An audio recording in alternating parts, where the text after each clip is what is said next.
Selamat datang di channel PKS Muda. Kali ini kita akan ini nih sedikit ngobrol-ngobrol bareng Bang Bayu, yaitu Sekretaris DPD Kota Tangerang. Ini, ya Bang. Boleh Bang Bayu perkenalkan diri? Ya, silakan. Assalamualaikum warahmatullahi wabarakatuh. Nama saya Bayu Triatmaja. Ya, saat ini diamanahkan sebagai Sekretaris DPD PKS Kota Tangerang. Periode 2020 sampai 2025. Ya mungkin itu secara umum amanah yang saya emban saat ini. Ya. Aktivitas ini umumnya apa Bang? Aktivitas kalau di luar sekretaris gitu? Ya, aktivitas keseharian saya ya itu lebih banyak ke olahraga.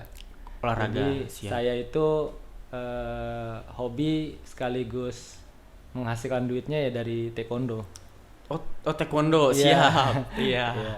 Walaupun ya di sisi lain ada juga bisnis lain gitu ya kecil-kecilan ya kuliner dan lain-lain gitu. Siap. Dari taekwondo ya. Iya. Oke. Kalau misalnya ini sebenarnya saya penasaran nih Bang, udah lama sih. Saya penasaran soal sebenarnya kalau misalnya sekretaris itu di DPD ya, itu pekerjaannya soal apa sih? Iya. Jadi ya sebenarnya secara umum sama ya, secara umum dari berbagai organisasi namanya sekretaris itu yang ngurusin administrasi. Ngurusin bagaimana dinamika di organisasi ya kan, pembentukan struktur, kemudian evaluasi, monitoring terkait aktivitas bidang-bidang gitu ya. Termasuk ya salah satunya misalnya di sekretariatan di bawahnya sekretaris juga mengelola misalnya bagaimana caranya mau ngedaftar jadi anggota PKS gitu. Iya, siap. Banyak nih orang, wah ini ada partai tapi saya pengen daftar gimana. Nah itu yang ngurusin di bawah sekretaris tuh, di bagian di biro kesekretariatan. Iya. Berarti dia sebutannya biro, ada timnya dong? Iya betul, ada struktur di bawahnya. Ada struktur, ya, gitu. Oke. Iya Bang, ngomongin soal tadi jadi anggota itu ya, ini juga pertanyaan yang mungkin ditanyain sama temen-temen ya. Iya. Maksudnya kalau misalnya ada orang mau daftar jadi anggota PKS gitu, itu mereka tuh biasanya menemukan PKS itu lewat mana gitu? Oh iya. Ya jadi sebenarnya PKS ini kan termasuk salah satu partai ya yang adaptasi dunia digitalnya juga bagus begitu ya.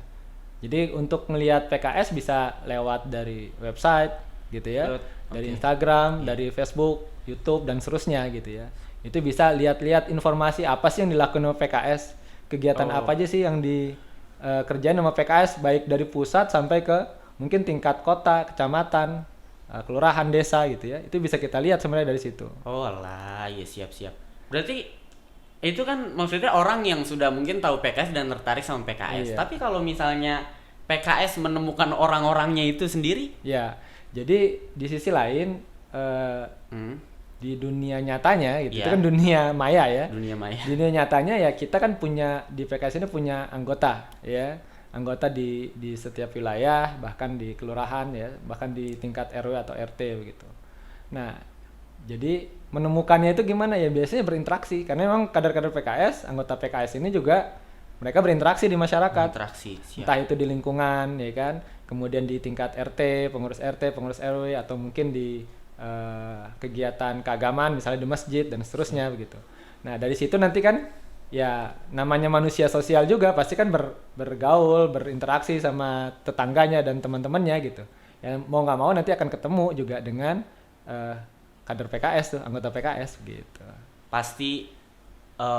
Jadi maksudnya dari PKS sendiri itu ngadain berbagai macam program buat nyari si anggota tadi itu. Ya bisa bentuknya program, bisa jadi hubungan pribadi aja. Misalnya nih saya nih kenal sama Willy kan. Iya. Terus saya ngobrol segala macam, ketemu mungkin main futsal atau apa gitu kan. Siap. Terus tapi Willy tahu ternyata saya itu anggota PKS gitu kan. Nah nanti kan lama-lama mungkin Willy nanya-nanya juga, Bang, kalau PKS itu kayak apa sih gitu kan. Pengen tahu dan kemudian mungkin ya tadi ya mendaftar jadi PKS, jadi anggota PKS gitu. Kayak gitu sih. Jadi nggak harus lewat program sih. Ya tadi hubungan pribadi, ngobrol, temenan gitu kan bisa jadi gitu lewat situ. Nah, apakah ya Bang, ini yang bikin penasaran lagi gitu. Kalau dengar-dengar sih ya di PKS itu nggak dengar juga sih. Saya kan PKS muda. Maksudnya kalau dari persepsi saya, kalau dari persepsi saya sendiri, hanya beberapa orang yang mungkin entah punya privilege atau dia punya sesuatu gitu yang bisa jadi petinggi gitu di PKS. Oh. Yang saya nggak clear di sana itu apakah ada syarat tertentu memang atau cuma persepsi saya aja gitu. Iya. Jadi PKS ini partai yang sistemnya merit system. Ya. Sistem apa? Polanya pengkaderan Pengkaderan. gitu ya. Yang tidak ujuk-ujuk orang tiba-tiba masuk karena dia punya duit banyak misalnya, atau dia orang terkenal gitu ya. Iya. Atau mungkin anak tokoh besar gitu ya, iya. tiba-tiba masuk langsung di level pusat Iya. gitu ya, atau level provinsi misalnya. Nah, kalau di PKS enggak, di PKS itu anggota yang bergabung dia masuk dari level awal Iya. gitu ya.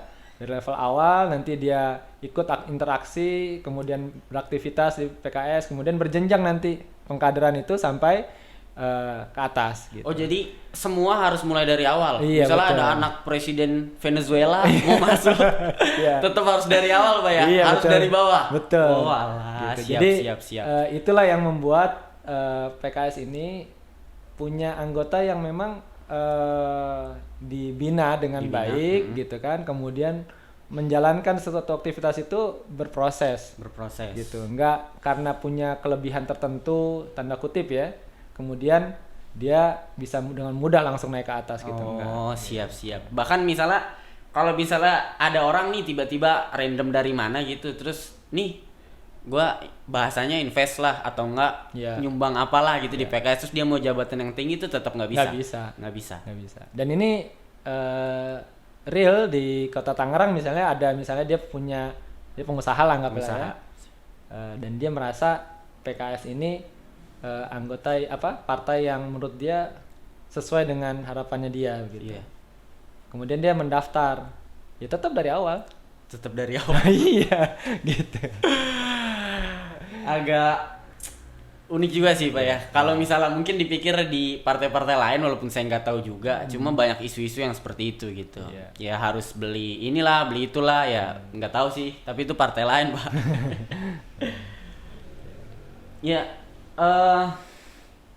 saya waktu tahun 2000 yang pas lagi pilpres rame tuh Pak ya, sebelum-sebelumnya, saya tuh inget banget ada salah satu tokoh PKS yang apa sih ya, dulu mungkin memang pernah jadi presiden PKS ya. Saya lihat banget tuh kita kan di Tangerang ya, depan Royal tuh ada baliho gede banget gitu. Saya siap jadi presiden. Wah, saya kira keren juga nih mantan presiden PKS mau jadi presiden gitu.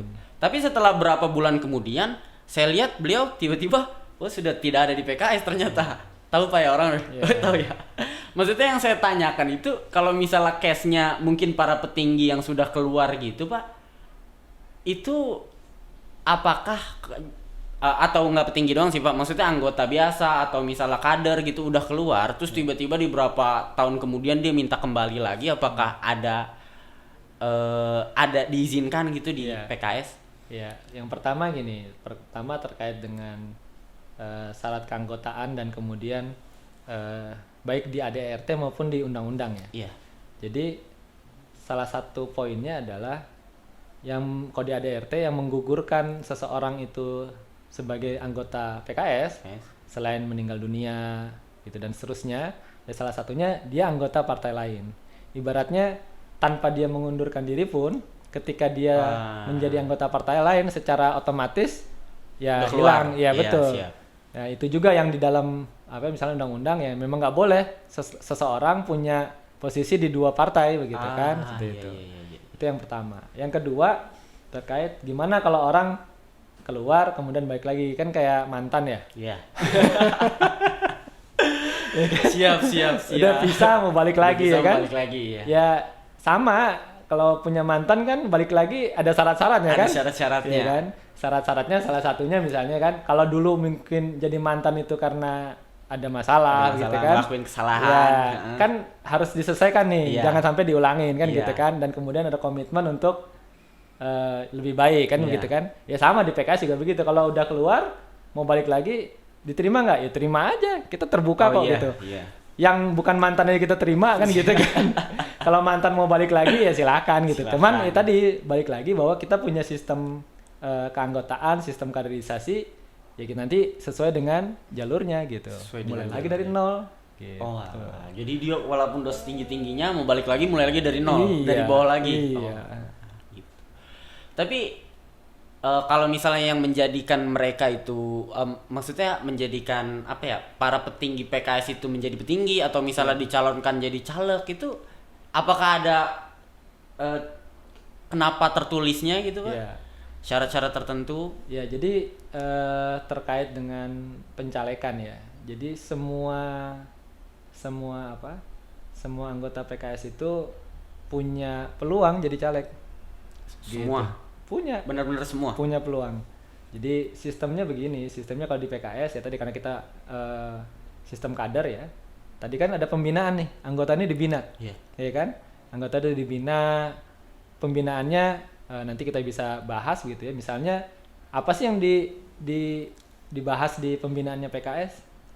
Ya selain keagamaan, ada program studi tentang kebangsaan, tentang kepartaian, tentang kemasyarakatan gitu ya, termasuk kepemimpinan dan kewirausahaan gitu ya. Nah, jadi kan dengan anggota-anggota ini mengikuti pembinaan, kan dia berkembang, Siap. gitu, punya kemampuan begitu kan.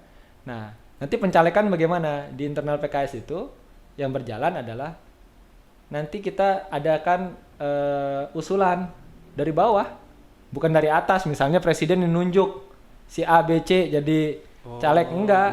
Tapi dari bawah usulannya gitu. Jadi misalnya nih ternyata ada yang bagus di masyarakat, dia juga secara kepemimpinan bagus gitu kan, diusulkan, bisa dimasukkan usulannya gitu.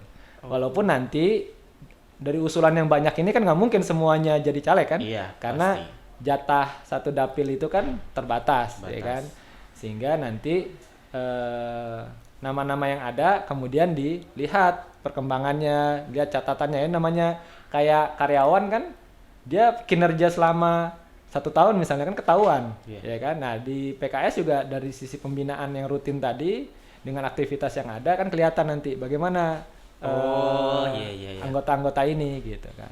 Jadi semua peluangnya ada gitu. Semua. Iya, semua bisa diusulkan gitu kan. Gitu. Tapi dilihat lagi ya kinerjanya bagaimana Iya, tadi gitu betul. ya. Dan kemudian lagi-lagi misalnya di masyarakatnya seperti apa? Iya.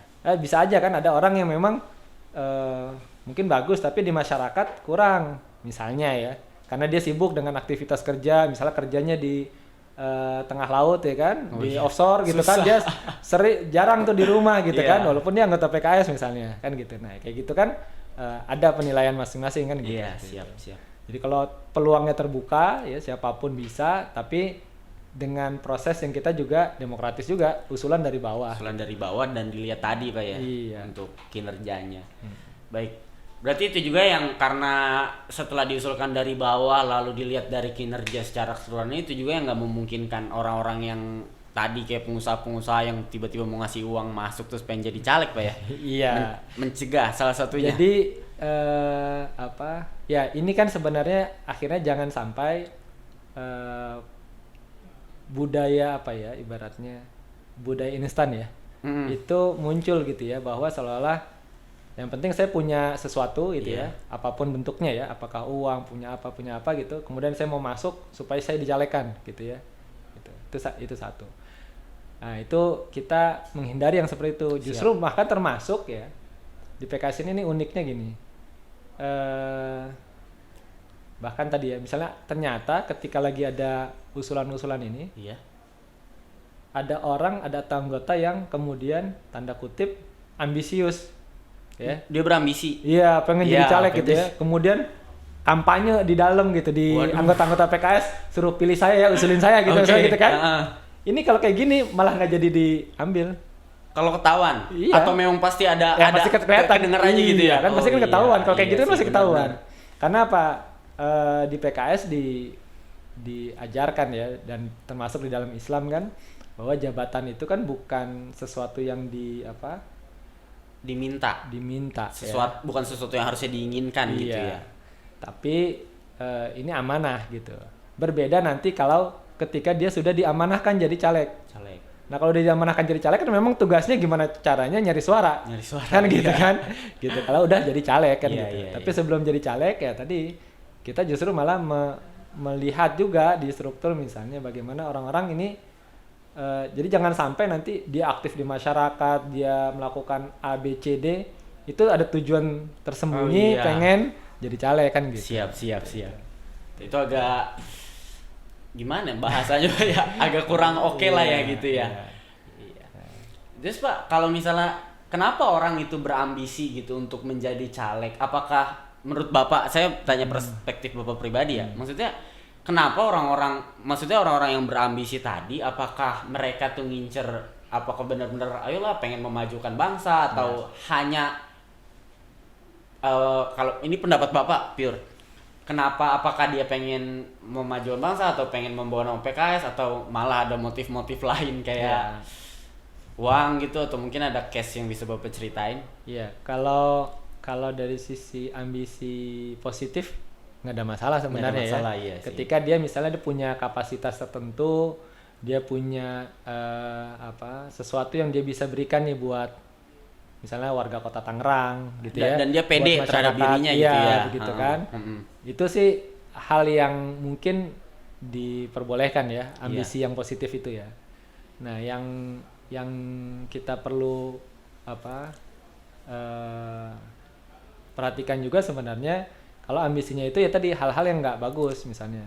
Oh nanti kalau jadi anggota dewan bisa punya akses ABCD, kan gitu kan. Itu, iya. Kemudian oh nanti bisa dan lain-lain lah Iya. gitu ya. Nah ini yang kemudian ini yang harus dihindari sebenarnya, ambisi-ambisi yang kemudian hasilnya itu negatif atau tujuannya negatif begitu. Gitu. Tapi kalau untuk bermasyarakat ya kan, tapi pertanyaannya kan nggak jadi caleg juga bisa bermanfaat. Iya sih. Gitu kan? Iya sih. Iya kan? Iya. Jadi Walaupun memang nanti oke lah untuk jadi caleg, ya dia ketika jadi anggota dewan punya manfaat yang lebih besar. yang lebih gitu. besar. Iya. Gitu. Iya. Tapi Paham. jangan jadi kemudian wah satu-satunya ya lo harus jadi caleg nih. Gitu kan, sehingga ya tadi ambisinya pokoknya harus jadi caleg gitu. Malah nanti misalnya ketika dia nggak dijadiin caleg oleh PKS, akhirnya pindah, Ngambek. gitu kan, ya kan, gitu, baper gitu kan, pindah, Baper, gitu kan, siap. cari kendaraan lain, gitu. Iya. Nah, seperti itu sih. Tapi emang apakah jadi caleg di PKS itu Pak, apakah kan harus kampanye Pak ya caleg? Iya. Maksud saya apakah dari jadi caleg itu didorong jadi caleg lalu memang dikasih duit yang nggak berseri gitu sama PKS buat kampanye atau gimana sih Pak sistemnya itu? Iya. Jadi kalau di PKS ini kan orang ya banyak ya yang bilang misalnya PKS tuh partai kantong sendiri gitu ya. Partai kantong sendiri. Ya, jadi kita beraktivitas di PKS itu ya dari sebagian dana-dana kita pribadi. Termasuk kampanye? Iya. Gitu. Nah, sekarang gini, kalau pertanyaannya oh berarti disiapin nih sama PKS. Iya. Atau bahkan tanda kutip ada sponsor di belakangnya. Iya, ada sponsor. Ya, yang kemudian kamu maju aja nih dari PKS, nanti dana saya yang siapin. Iya. Gitu ya. Investasi buat dia tuh. Nah, kan pertanyaannya kalau misalnya Willy nih jadi atau teman-teman dari PKS Muda atau pemirsa semua merasakan nih ada yang sponsorin, Iya. gitu ya. Kemudian qadarullahnya ya, takdir Allahnya kemudian jadi anggota dewan. Kira-kira ada hutang nggak sama yang ngasih duit? Iya, pasti sih Pak. Iya kan? Terikat Ya, jatuhnya. jadi nggak bebas kan Iya, ketika nggak mau bebas. menjalankan amanahnya itu nggak bebas. Siap. Ibaratnya, lah kan kemarin saya yang bantuin, Waduh. gitu kan? Bener nggak? Nah, karena kemarin saya bantuin, saya titip nih, Iya. ya, komisaris misalnya gitu, ya kan? Saya mau nitip nih, tolong bikinin perda kalau di Perda. tingkat kota ya, perda Kota Tangerang yang kira-kira bisa membantu bisnis saya. Enggak, itu sampai ada yang segitunya, Pak. Misalnya kan mungkin Oh, aja kan? mungkin aja. Iya, Oke, mungkin aja siap, begitu siap, kan? Mungkin aja. Karena dia kan ada sesuatu yang dia keluarkan, Iya. maka dia butuh take and give kan? Oh iya. Nah, iya. ini Dan yang harus banding gitu. Iya kan? Tapi coba bayangin kalau dia memang mengeluarkan dari dirinya pribadi. Dia bebas mau menentukan sikapnya kan? Nggak ada yang nyetir-nyetir di belakang kan begitu kan? Itu Itu yang berikutnya. Yang kedua, ini sebenarnya belajar dari para founding fathers kita. Founding fathers. Iya. Siapa yang bisa menyatakan kalau misalnya Soekarno, Hatta, ya, kemudian M. Nasir gitu ya, Ki Haji Agus Salim dan kawan-kawan itu dibiayai oleh negara tertentu supaya berjuang lawan penjajah, kan nggak ada. Iya, nggak ada. Ya kan? Iya, paham. Mereka berjuang itu ya dengan apa yang mereka punya, gitu kan? Ya bahkan ketika mereka sudah merdeka, memimpin, jadi ada yang jadi presiden, jadi wakil, jadi menteri, jadi anggota dewan, konstituante dan seterusnya. Ya mereka hidup dengan sederhana, gitu. Karena mereka merasa yang mereka perjuangkan itu memang dari dirinya, nggak ada titipan. Misalnya misalnya ya, Jepang gitu kan, ketika lagi dijajah Jepang, Belanda pengen jajah lagi, kasih sponsor nih supaya ngelawan Jepang misalnya, atau sebaliknya, kan nggak ada. Mereka berjuang dengan apa yang mereka punya untuk siapa? Ya untuk rakyat Indonesia kan. Nggak ada yang Soekarno mau jadi presiden buat dirinya, kan nggak ada. Atau siapa, Ki Haji Agus Salim pengen jadi menteri luar negeri untuk dirinya gitu, kan nggak ada. Bahkan kalau kita lihat, bahkan kita baca satu persatu nih profil para founding fathers kita, itu mereka hidupnya sangat sederhana kan gitu. Kalau Ki Haji Agus Salim nih, menteri luar negeri, itu sampai akhir hayatnya ngontrak, dan itu pindah-pindah ngontraknya di daerah misalnya Senen ya, Paseban dan sekitarnya gitu ya. Itu ngontrak coba. Padahal dia menteri luar negeri. Ya kalau sekarang jangankan menteri gitu ya, yang jabatan yang lebih rendah aja mungkin ya, itu ya kita bisa lihat lah dari sisi kekayaan. Lurah aja rumahnya udah gedong, Pak. Kalau sekarang. Jadi sebenarnya apa yang dilakukan sama PKS ini, ya kita melanjutkan apa yang dilakukan oleh para founding fathers gitu ya. Dengan kita punya modal sendiri gitu, tanda kutip ya. Kita bisa berdikari kan gitu, kalau bahasanya Soekarno kan gitu. Berdiri di atas kaki sendiri kan gitu kan. Nah, sehingga kita jadi sebuah bangsa, jadi sebuah masyarakat yang tidak mudah disetir sama orang lain gitu. Yang bisa jadi ada maksud-maksud negatif. Ada nggak maksud positif? Bisa juga. Ya gitu ya. Tapi Pak, kalau misalnya maksudnya tanpa uang gitu ya, ngerasain sih Pak, maksudnya bikin bisnis sendiri misalnya tanpa uang. Apakah kan kalau misalnya nggak ada sponsor atau nggak ada investor itu rasanya gimana sih Pak? Ya. Nah, dari kantong sendiri gitu. Maksudnya. Jadi gini, orang misalnya caleg ya. Caleg. Orang memilih seseorang jadi caleg itu kan ada 4 faktornya. Ya. Pertama, money, uang. Ya kan? Orang milih dia karena dia duitnya banyak. Bahkan mungkin suka bagi-bagi sembako di apa gitu kan, pakai duit. Gitu. Terus yang kedua, ideology. Dia punya ideologi, gitu kan? Kenapa dia punya ideologi? Ya kita tahu nih, orang kenal bahwa dia ini punya prinsip, punya sesuatu yang bisa dia yakini dan kemudian dia perjuangkan. Karena prinsip itulah orang memilih dia. Padahal dia nggak punya duit nih misalnya. Kan gitu kan? Iya, paham, kan? paham. Nah, kemudian yang ketiga, bisa jadi orang memilih karena kenal. Misalnya Willy nih. Saya teman SMA-nya Willy. Udah kuliah, ternyata saya jadi caleg. Satu dapil lagi kan? Daerah pemilihan. Terus saya ngobrol sama Willy, saya mengenalin diri bahwa saya ini caleg. Gitu. Terus Willy kenal deket sama saya sebenarnya memang dari SMA. Kira-kira mau milih nggak? Mau kalau kenal sebegitunya. Kan? Saya nggak kasih duit loh. Milih nggak? Milih. Iya, karena kenal kan? Karena kenal. Bisa jadi karena kenal itulah orang memilih. Jadi nggak harus pakai duit modalnya. Nggak harus gitu. pakai duit Pak ya. Iya. Jadi untuk jadi caleg gitu ya, nggak harus melulu tuh dinilai pakai uang. Walaupun mungkin uang itu juga dipakai misalnya buat sosialisasi, masang spanduk, pasang banner segala macam kan gitu ya. Tapi kan banyak hal lain yang bisa kita berdayakan, bisa kita manfaatkan buat kita ketika jadi caleg kan gitu. Siap. Panjang juga tuh tadi Pak bahasan soal caleg.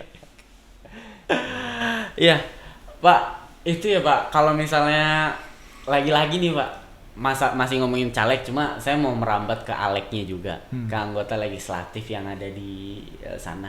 Saya tahu Pak, PKS itu partai oposisi gitu. Iya. Partai yang udah mendeklarasikan dirinya, oh saya oposisi pokoknya. Iya.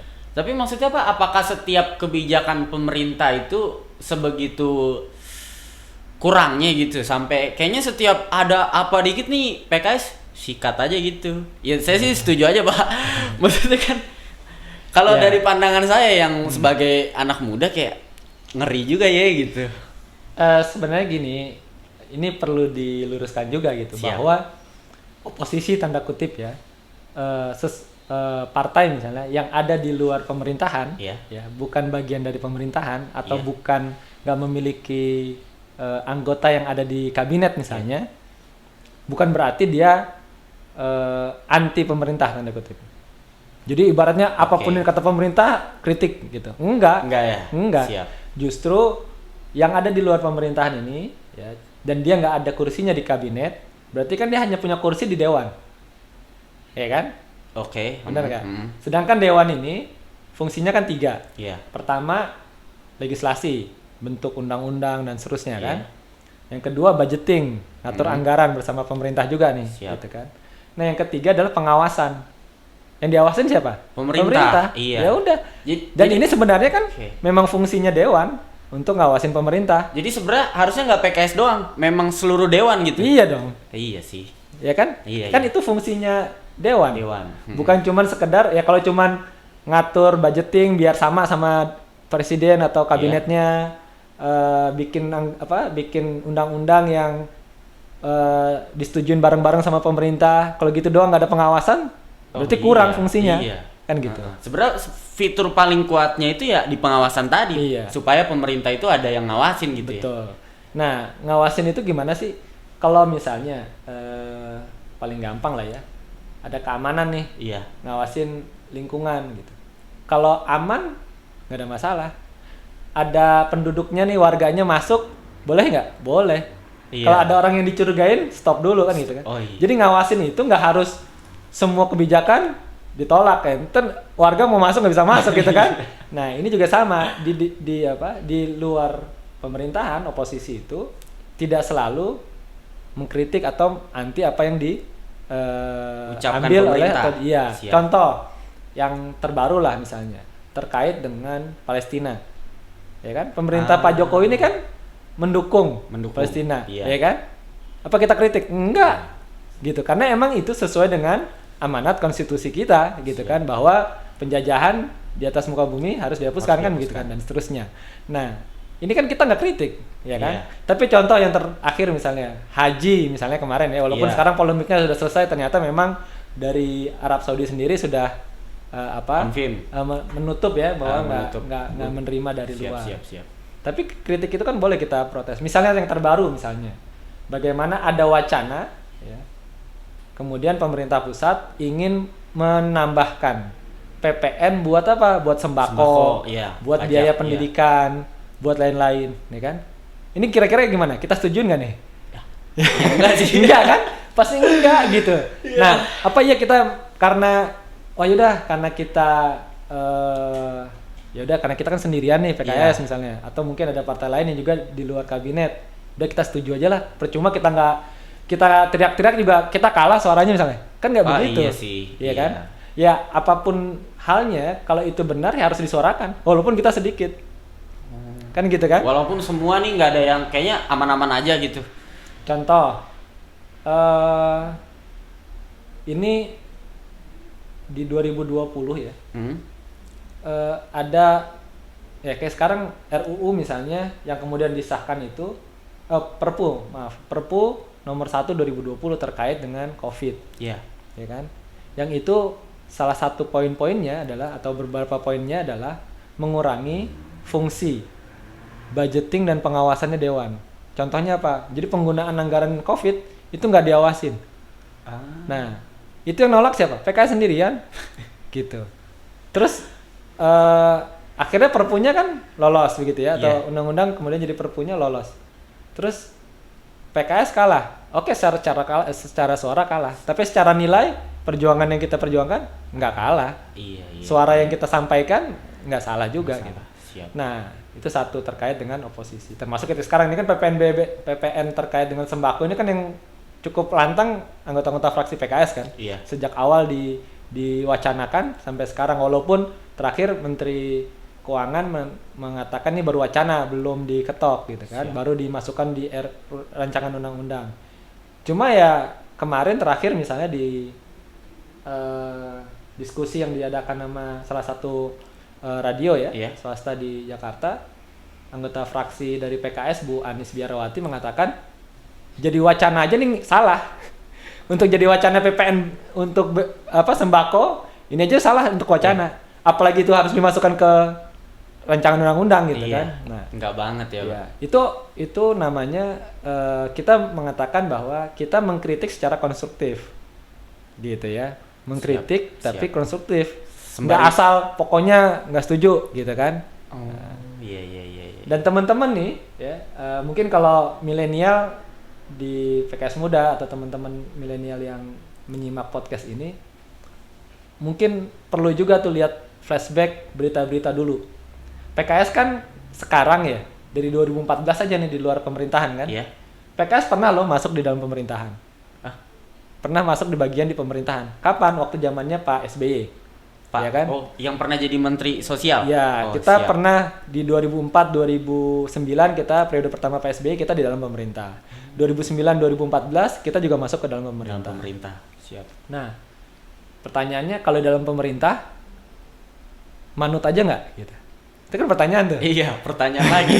Ya kan? Iya, Ya, itu kalau tadi gimana? kan oposisi oke lah kritik Iya, kan gitu kan. Siap. Terus kalau kita di dalam, kita bukan presiden nih. Iya. Ya kan kita menteri doang. Iya. Kira-kira kita manut apa kita harus kritis juga? Nah, itu dari fakta yang ada gimana tuh? Pak? Saya tanya nih Willy, kira-kira Saya- harusnya gimana? Kalau saya ngeri juga, Pak. Ya kalau nggak manut sama atasan di reshuffle. Iya. Nah, teman-teman bisa cek tuh di periode 2009-2014 Iya. gitu ya. PKS ini termasuk partai yang dari awal berkoalisi sama Partai Demokrat sebagai koalisinya Pak SBY nih, Oh. gitu. Tapi kita nggak bicara berapa kursi menteri segala macam, enggak. Kita punya program. Ini loh program yang mau kita tawarkan. Gitu. Ya. Siap. Intinya bagaimana program itu mensejahterakan rakyat atau masyarakat secara Siap. umum gitu kan. Ternyata di pertengahan jalan pemerintahan pemerintahan Pak SBY ini memutuskan untuk menaikkan BBM. Ya. Saya inget tuh. Nah, Dari yang 5.000 ke 9.000 apa 7.000 ya kalau nggak salah? iya betul. Ah. Jadi sampai ke dinaikkan BBM-nya. Sebelum itu disampaikan, itu kan dibahas biasa kan. Kalau kabinet itu pasti kan dibahas. Nah di dalam kabinet ini kan ada anggota PKS juga kan. Iya, siap. Misalnya Habib Salim Segaf Al-Jufri yang sekarang Ketua Majelis Syuro dulu Menteri Sosial. Menteri Sosial. Misalnya Pak Tifatul Semiring dulu Menteri Kominfo dan seterusnya kan ada apa? Ada anggota PKS yang menjadi kabinet nih. Iya. Nah, terus pada saat rapat kita ngasih masukan, termasuk sebagai partai koalisi gitu ya PKS dengan Pak SBY sebagai partai kita juga ngasih masukan. Masukannya bagaimana? Oke, ini ada masalah ekonomi tanda kutip ya. Kemudian kita terbebani nih anggaran dengan subsidi BBM misalnya Iya. gitu kan. Nah, PKS kasih solusi misalnya, oke ini ada anggaran-anggaran yang bisa kita hemat. Jadi nggak usah dikurangin bisa dikurangin gitu kan. Atau ada pengeluaran yang belum penting Iya. kita kurangin dulu supaya ada kelebihan yang nggak berdampak kepada masyarakat banyak. Kan kalau BBM ini dinaikin, yang pengaruh siapa? Masyarakat. Satu, iya. secara langsung ketika dia ngisi bensin. Bensin. Yang kedua, BBM barang-barang sembako segala macam yang dari lintas kota ini, lintas provinsi. Yang gunakan transport. Iya, transportasi banyak ya. logistiknya kan juga naik, Naik. sehingga menyebabkan sembako juga naik dan iya. segala macam kan, Iya. sehingga PKS kasih solusi. Tapi ternyata, ya kan, tetap Tetap naik. diputuskan mau naik. Ya setelah itu muncul kan PKS protes, Iya. ya kan. Nah pertanyaannya, Ini udah di dalam masih aja protes gitu kan. Nah, jadi kritik kita gitu yang nggak berpikir bahwa oh kalau harus di dalam ya udah manut terus gitu, atau di luar pasti kritik, Iya. selalu kritik, enggak juga. Kita lihat dulu kalau pemerintahnya benar ya kita nggak akan kritik dalam arti mengkritisi negatif ya. Iya. Kita bukan bahkan memberikan apresiasi gitu kan. Kalau ternyata buruk masa kita diam-diam aja gitu. Jadi ini yang politik yang dibangun sama PKS, bahwa politik itu berbasis nilai, ya berbasis gagasan, bahwa sesuatu itu ya harus dibangun dari sisi itu. Berarti nggak ada masalah dengan siapa pemerintahannya Ya, gitu, enggak. atau dari partai mana gitu nggak sih? Nah justru itu makanya ini yang kita lihat sekarang ini kan seolah-olah ya begitu udah selesai pilpres pemilu, Iya. seolah-olah nih polarisasi itu tetap ada. Iya. Gitu kan keterbelahan di masyarakat itu Iya, tetap contoh ada. kadrun cebong gitu. Iya, kampret, cebong, kampret. Oh kadrun iya, gitu kan. kampret, cebong. Iya, iya. kan? Iya. Nah, istilah-istilah ini kan justru malah memecah belah sebenarnya. Iya.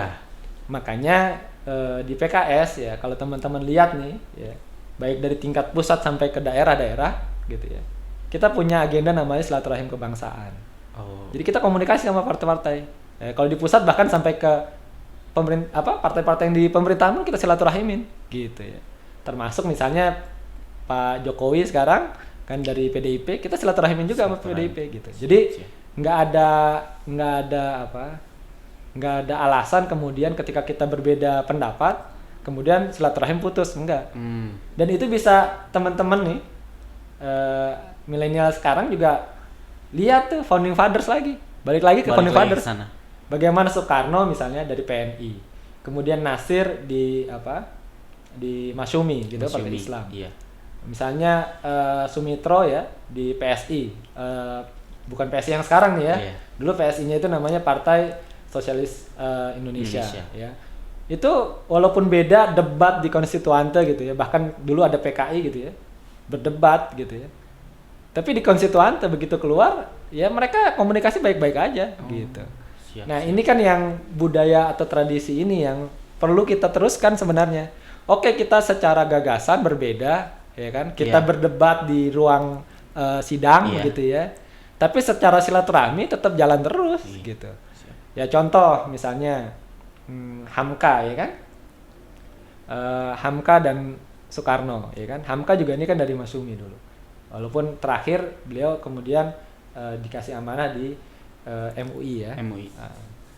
Jadi Hamka itu ditangkap ketika pemerintahan Bung Karno gitu ya, dengan alasan politis gitu ya. Jadi tahanan politik gitu.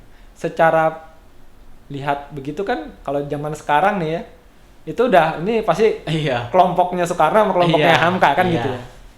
Tapi di akhir itu bagaimana hubungan mereka berdua itu dekat sebenarnya gitu. Saya pernah dengar ceritanya. Jadi cerita-cerita ini sebenarnya yang teman-teman juga perlu belajar dan kemudian sering membaca juga ya di file-file sejarah kita gitu, bahwa politik Indonesia itu sebenarnya dulu mengasyikkan gitu. Bisa berdebat di dalam sidang panas gitu ya, saling menjatuhkan, tapi begitu di keluar sidang selesai. Sama kayak kalau teman-teman ya main futsal gitu ya. Main futsal nih. Kan ketika mulai main futsal kenalan, ngobrol gitu ya. Selesai terus bertanding. Ketika bertanding ada nggak? Ya udah saya ngalah aja, kan nggak ada kan? Pasti bertarung kan, gimana caranya menang kan? Tapi begitu selesai main futsal, istirahat nih, kan ngobrol lagi. Ya kan? Nah, kayak gitu. Jadi ini yang perlu teman-teman juga pelajari gitu, atau memperhatikan gitu, bahwa politik ini jangan kemudian selesai bertarung, selesai event tetap aja tuh masih tanding aja gitu kan. Ya, itu yang mungkin buruk ketika misalnya abis nonton bola kalah terus timpukan, itu kan salah tuh. Mungkin baper lagi. Iya kayak gitu. Ya, ini kita bikin bahwa politik Indonesia tuh asik, politik silaturahim bagus, terus kemudian politik ide gagasan dan lain-lain gitu. Tapi Pak, mungkin kalau Bapak main sosmed gitu ya, kayak di Twitter gitu, emang bener polarisasi itu masih ada banget ya, dan itu biasanya ada pemicunya gitu Pak. Ada orang yang ada-ada aja gitu, ntar tiba-tiba apa dikit ngomongin kadrun lah, kadal gurun, wah inilah itulah, kayak gimana gitu ya akhirnya. Tapi ini Pak, pertanyaan saya menyangkut yang media tadi ini yang saya penasaran, yang saya bilang tadi kayaknya PKS nih counter pemerintah mulu, tapi kan counter pemerintah ya dengan maksud yang jelas gitu ya. Kalau kebijakannya memang harus dikritik ya harus kita kritik. Tapi yang jadi pertanyaan saya itu, apakah setiap PKS mengkritik terus kayak nggak berhasil, terus nggak apa namanya, terus udah gitu nggak ada yang denger gitu Pak? Padahal mah rakyat nih ada, rakyat nih nggak setuju juga sama itu. Terus ada satu PKS yang menjadi oposisi, yang maksudnya akhirnya ikut mengcounter kebijakan pemerintah yang tidak bagus tadi, tapi atensi dari masyarakat tuh kecil Pak, rasanya bener-bener Pak. Padahal kan PKS nih, udah pokoknya udah bilang ini, udah bilang itu, udah bilang ini, bilang itu, counter yang pokoknya yang kebijakan yang nggak beres kita counter lah. Bahasanya nggak beres lagi, bahasanya yang tidak sesuai gitu di counter. Tapi itu atensi Pak, masalahnya atensi dari masyarakat itu kecil nggak sih Pak? Kalau saya di Facebook ada, Instagram ada, Twitter ada. Cuma kalau saya lebih sering kalau bicara atau mengamati isu-isu ini kebanyakan di Twitter ya. Iya, di Twitter pasti rame. Bedanya kalau Facebook dan Instagram kan lebih ya kita akan ketemu sama orang-orang yang sering kita interaksi aja kan. Iya. Kalau Twitter kan enggak gitu. Cuma saya lihat sebenarnya bagi yang sudah berpengalaman maupun teman-teman milenial ini kan, kalau saya lihat ya, itu wait and see sebenarnya. Wait and see. Iya, dia nggak kemudian sekarang ini udah menentukan nih. Gitu. Ya kan? Iya. Dia akan ngelihat ketika ada isu yang kemudian menurut mereka nggak benar, mereka akan protes. Ketika ada isu itu benar, baik, ya dia apresiasi. Dan dia nggak ngelihat ini dari PKS atau dari mana kan gitu. Iya, siap. Cuma kan nanti hal-hal kayak gitu nanti mereka akan perhatian juga. Oh ternyata nih yang bersuara nih PKS nih, gitu kan? Iya, paham. Itu ada masanya gitu. Buat kita ini banyak masukan juga dari teman-teman baik yang di bawah ya gitu ya, bahwa ini PKS gimana pendapatnya terkait isu ini. Dan alhamdulillah di PKS misalnya, kita misalnya di pusat kan ada fraksi DPR RI, itu akunnya pun aktif gitu ya. Nggak cuman sekedar bahas isu sebenarnya. Iya. Kita punya program misalnya, PKS itu sudah bertahun-tahun ini bikin event, ini sebentar lagi ada momennya nih, 17 Agustus kan? 17 Agustus. Biasanya fraksi PKS DPR RI itu bikin event namanya Lomba Pidato ya, proklamasi menyerupai suaranya Bung Karno. Oh iya, ya, siap, kan? siap. Yang kedua misalnya ada lomba kitab kuning ya, dari teman-teman yang basicnya pesantren dan seterusnya gitu. Siap. Ya. Kemarin ada lagi lomba-lomba yang sebenarnya kalau dipikir-pikir, ngapain sih fraksi bikin kegiatan kayak gitu? Yeah. Kan nggak ada hubungannya gitu kan? Nah, tapi ini bagian dari tugas partai, tanda kutip ya, secara umum bagaimana melakukan salah satu tugas partai di undang-undang adalah melakukan pendidikan politik. Ini kan pendidikan politik buat teman-teman semua kan gitu. Buat nambah pengetahuan politik juga kan? Iya. Gitu.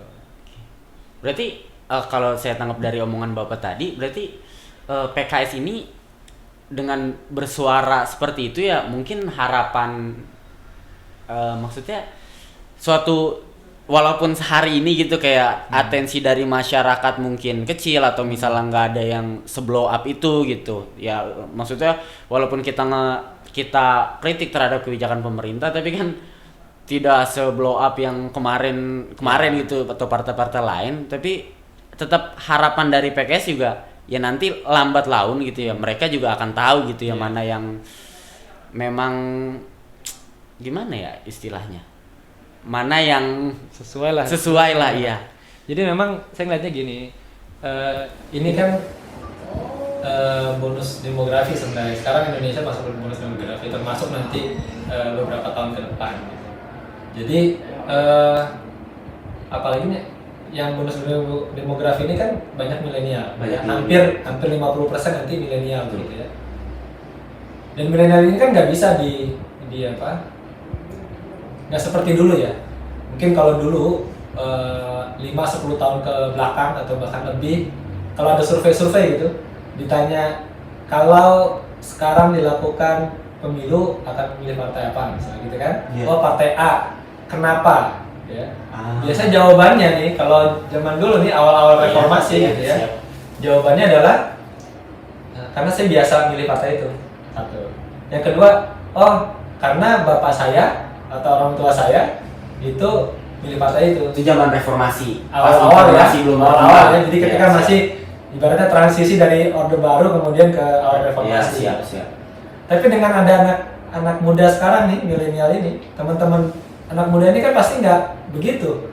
Saya karena biasa, Iya. itu orang baru pertama kali, Iya. kan gitu. Iya. Orang tua saya biasa milih itu. Tunggu dulu, saya pasti pengen tahu dong. Gitu. Iya. Kan ini kan jiwa muda ini kan jiwa pengen tahu, Tahu. jiwa pengen belajar dan Iya. seterusnya ini kan tinggi. Sehingga saya sih yakin teman-teman muda nih, teman-teman milenial itu punya semangat gitu ya untuk kemudian mencari tahu. Sehingga ini benar nggak sih gitu kan? Iya.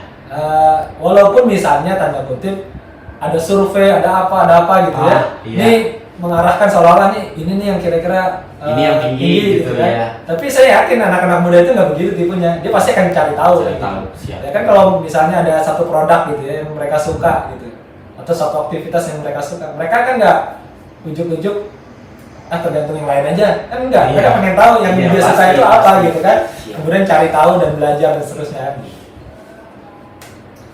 Siap. Itu ada, saya dengar optimisme tuh Pak, di situ. Memang harus optimis Pak ya. Iya, siap sih. Iya, itu yang memang yang tadi itu Pak yang paling saya pengen tahu itu. Kalau saya jujur ngelihatnya kayak saya juga di PKS Muda gitu ya. Ya jelas dukungnya PKS gitu. Cuma ngelihat ya seperti teman-teman yang bapak-bapak yang di fraksi, yang di DPR itu setiap, sebenarnya saya setuju dengan kritiknya gitu. Cuma kita ngelihatnya ya jadi lagi gitu. Setelah dikritik, setelah panjang berjuang kayak mungkin Cipta Kerja kemarin ya jadi lagi ujung-ujungnya gitu. Ya itu entah capek atau enggak gitu. Ya tapi misalnya contoh ya, kemarin juga ada wacana ya. Contoh ya, kebijakan pemerintah itu ada wacana mau menarik gas 3 kilo misalnya. Oh. Dan kemudian mengurangi beberapa subsidi. Kemudian anggota Dewan PKS misalnya dari dapil kita nih, dapil Banten 3, Tangerang Raya ini, Dr. Mulyanto itu memperjuangkan gitu ya, supaya ini jangan dicabut, jangan dikurangi dan jangan ditarik dan seterusnya. Alhamdulillah perjuangannya berhasil kok gitu. Gitu. Jadi maksudnya memang nggak semuanya ya sepedih itu gitu. Iya gitu. Jadi nggak semuanya kemudian tiba-tiba suaranya PKS itu pasti ditolak semua di sana karena sedikit ya enggak juga. Nah ini kan politik, bagaimana kemudian kita punya agenda bersama dan kemudian ternyata mungkin dari fraksi lain atau dari partai lain juga setuju gitu kan. Nah, kita bagaimana memperjuangkan ini supaya bisa memberikan manfaat buat masyarakat banyak. Jadi makanya PKS tidak menganggap bahwa partai lain gitu atau partai yang berbeda itu kemudian jadi rival. Rivalnya kan kemarin ketika pemilu. Setelah pemilu udah ada di dewan, ya kita teman sama-sama nih. Punya fungsi yang sama, punya misi yang sama, sama-sama juga diamanahkan aspirasi sama masyarakat. Kan tinggal pertanyaannya siapa yang kemudian berjuang di dalam, siapa yang kemudian di dalam juga nggak berjuang kan gitu kan. Itu kan masalah lain gitu kan. Tapi kalau ada yang bisa kita ajak berjuang bersama, kenapa enggak? Nah itu saya juga belum lihat yang 3 kilo itu Pak. Emang enggak? Nanti coba cek aja kalau di Twitter ya, Pak Mul, di Facebook juga aktif Pak Mulyanto. Kalau di Twitternya kalau nggak salah Pak Mul itu @pakmul63. Oh siap. Nah, jadi atau ya kalau mau lebih banyak ya dilihat di akun-akunnya fraksi PKS, atau akunnya DPP PKS. Siap. Iya. Berarti itu juga PKS juga selain maksudnya mengkritisi, akhirnya ya didorong dengan aksi yang nyata juga kayak Iya. di DPR maupun di DPRD gitu ya. Dan alhamdulillah ada beberapa yang berhasil gitu ya. Cuma emang apakah kebanyakan tidak berhasil gitu Pak? Karena kalah suara atau gimana tuh Pak? Kalau dibilang banyakkan yang mana, sebenarnya ketika kita bisa membangun sinergitas dengan teman-teman fraksi lain Iya. gitu ya insya Allah akan banyak yang berhasil gitu. Siap. Walaupun ya ada beberapa kebijakan yang kemudian krusial, apalagi yang juga menyedot perhatian ini kan Iya. nggak berhasil ya. Contoh Iya. misalnya kayak UU Cipta Kerja Cipta itu Kerja, kan, akhirnya, iya. yang sampai hari ini kemarin pun ketika Hari Buruh kita bikin webinar Iya. bahas tentang PP ya, peraturan pemerintah di bawahnya, jadi turunan dari undang-undang itu. Kita bahas juga sama teman-teman buruh, dan memang nih dampaknya sangat besar sebenarnya, kerugiannya buat kita. Kerugiannya. Kita itu maksudnya Buat masyarakat. Buat umum. masyarakat, Iya. siap. Nah, ya makanya ini mumpung juga saya kan nggak mungkin juga jelasin satu persatu kan. Iya. Nah teman-teman coba cari aja di akun ya, di akun PKS baik yang di DPP, di Iya. pusat, di provinsi, di kota gitu ya, dan juga mungkin channel-channel yang lain gitu ya. Bagaimana kemudian perjuangan atau program-program PKS ya, perjuangan juga PKS di fraksi-fraksi bisa teman-teman lihat. Siap. Ya. Udah lama juga nih Pak kita ngobrol. Sama yang penting gini ya, pertanyaannya nanti gini, wah kayaknya PKS kayak begini, saya pengen tahu gitu, atau pengen ngerasain gitu, Iya. PKS-nya kayak apa sih gitu, Iya. kan gitu kan, Iya. biasanya kan orang gitu, kalau misalnya ada kutip misalnya ya, teman-teman ini kan biasanya anak muda nih suka main game, Iya. ya kan, ini lagi tren misalnya Free Fire gitu kan, terus kayak gimana sih mainannya, Iya. kan nyobain dulu. Nyobain dulu. Iya kan? Siap. Nah, teman-teman bisa tuh gimana? Ini kan melihatnya dari luar. Iya. Oh PKS begitu, kata orang begitu. Ntar tiba-tiba dari sisi lain ada orang lain gitu ngomongin, oh PKS tuh begini gitu kan? Kan Iya. mungkin dari saya ada satu sudut pandang. Iya. Ntar ada sudut pandang lain yang kemudian mengatakan PKS seperti apa. Siap. Ya gampang sih. Mengujinya gampang, gimana? Gabung aja PKS. Gabung aja dulu ya Pak ya. Iya, kita lihat kan gitu. Toh juga boleh nggak mundurkan diri? Boleh. Tapi ternyata ketika masuk menikmati di PKS, ya silahkan, itu hak teman-teman begitu kan. Dan di PKS itu syaratnya sih gampang jadi anggota PKS. Oh. Syaratnya cuma 2 gitu. Pertama, teman-teman harus punya KTP atau Oke. sudah menikah Siap. gitu ya. Jadi 17 tahun atau sudah menikah, dia punya KTP. Oh, jadi sebelum 17 tahun tapi sudah menikah gitu Pak? Iya ada. Ada ya? Jadi kalau ada yang menikah misalnya 15 tahun menikah, Iya. dia udah dapat KTP tuh. Oh, langsung gitu. Iya. Baru tahu saya. Ya. Jadi intinya punya KTP, kemudian yang kedua ngisi form. Oh, from anggota. Iya. Siap. Sesederhana itu untuk jadi anggota PKS. Benefitnya apa tuh Pak? Nah, ini yang menarik sebenarnya. Pertanyaannya kan PKS itu benefitnya apa sih kalau saya dukung PKS? Jadi di PKS itu misalnya di Kota Tangerang ini punya beberapa bidang di bawahnya ya. Ada bidang humas misalnya. Ya, dia bergerak di bidang humas. Jadi dia punya namanya program sekolah digital. Ya, pelatihan-pelatihan terkait dengan kehumasan gitu ya. Karena di PKS itu ada beberapa komunitas, misalnya PKS foto, PKS TV, ya PKS ada rally, literasi dan seterusnya. Nah ini kan bagian dari aktualisasi sebenarnya buat teman-teman. Ya kan yang sukanya fotografi dia bisa masuk Bisa ke PKS foto, sana, gitu ya. kan? Yang dia suka nulis bisa masuk ke relawan literasi dan seterusnya. Contoh itu. Atau di kepemudaan. Kepemudaan itu punya program, misalnya kita ada program olahraganya ada, misalnya futsal gitu ya, sepak bola dan seterusnya. Kita juga punya program misalnya terkait dengan pandu atau pramuka lah kalau di umumnya gitu ya, pandu muda gitu, dan seterusnya. Atau misalnya gini, buat ibu-ibu apa misalnya gitu kan, ibu-ibu itu misalnya kita punya seminar gitu, webinar terkait dengan keluarga, terkait dengan anak gitu ya. Atau buat teman-teman misalnya webinar terkait pranikah. Iya kan? Oke, siap. Ini bisa nih buat teman-teman muda nih mau dari sisi apa nih gitu kan? Ternyata mau ikutan webinar pranikah di PKS bisa. Nanti kita akan ada kayak gitu-gitu. Jadi benefitnya ada gitu.